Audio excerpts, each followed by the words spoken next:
ከዛሬ 15 ቀን በፊት መነጋገሪያ የነበረው የቻርሊ ከርክ ግድያ ነበረ።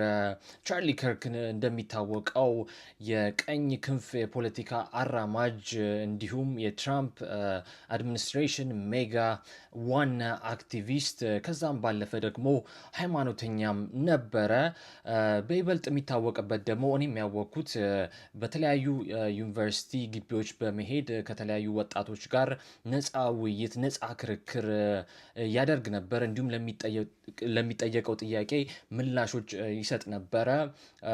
እንዲሁም የአሜሪካ አንደኛ መብት የሆነው በነፃ የመናገር መብትን በሰፊው የሚያራምድ ግለሰብ ነበረ።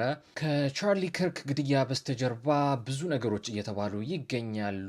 ነገር ግን የእሱ ቅርብ ወዳጅ የሆነችው እንዲሁም ለረጅም ዓመታት አብራው ስትሰራው የነበረችው ካንደስ ኦንስ ከዚህ ግድያ በስተጀርባ ያሉትን ነገሮች እየተናገረች ትገኛለች። ያው ከሷ እይታ አንፃር ስለሆነ እዚህ ጋር ላቀርበው አልችልም፣ ግን ፔጇን ሄዳችሁ ገብታችሁ ማየት ትችላላችሁ። ሄኖክ ቲቪ ይቀጥላል። አመሰግናለሁ።